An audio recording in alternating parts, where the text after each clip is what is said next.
You know, times are getting pretty tough out there.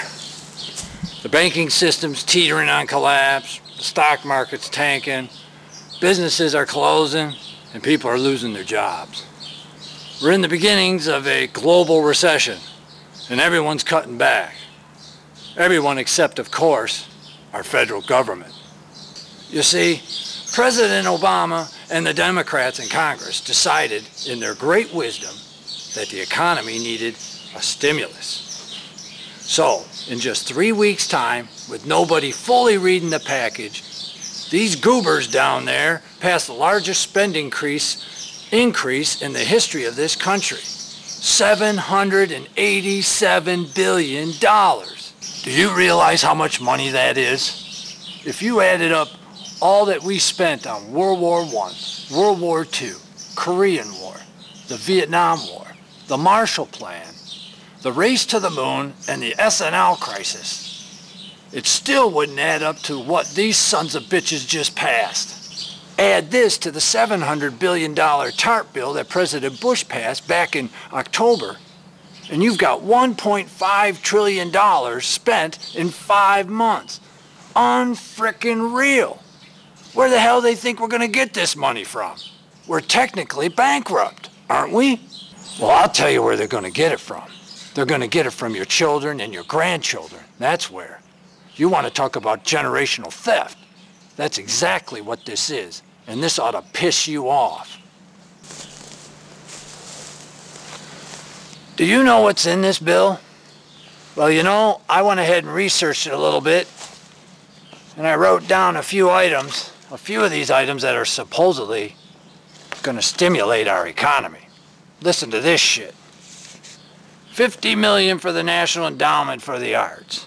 $140 million for volcano monitoring systems. $290 million for flood prevention activities. $300 million for the green cars for federal employees. $1 billion for the 2010 census. $1.3 billion for Amtrak. $5.5 billion for green federal buildings. $8 billion for high-speed railways, and so on and so on and so on. It looks to me that the only thing that this thing is going to stimulate is the pockets of the donors that got President Obama elected. Look, folks, you can't spend your way out of a recession. Oh, it's been tried before, but it's always failed. They call it socialism.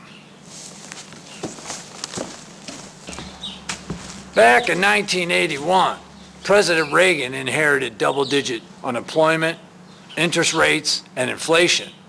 But he didn't increase government spending. No. He did exactly the opposite. He cut taxes big time for the businessman from 70% all the way down to 28%.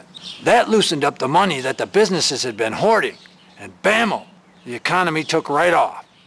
You see, old man Reagan knew that true economic recovery lies within the private sector, not the government.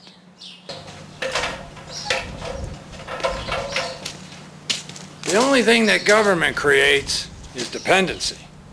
And that's exactly what President Obama and the Democrats want. The more people they put on the dole of government means more votes for them in the future. And that's exactly what this is all about. It's nothing more than a power grab. Period. And the thing that ought to make you shit your pants is the fact that these guys are coming back for more. Stimulus 2 and national health care is not that far behind. Obama's going to make FDR and LBJ look like pikers when it comes to spending when this is all done. So we better wake up as Americans to try to stop this train wreck before it's too late.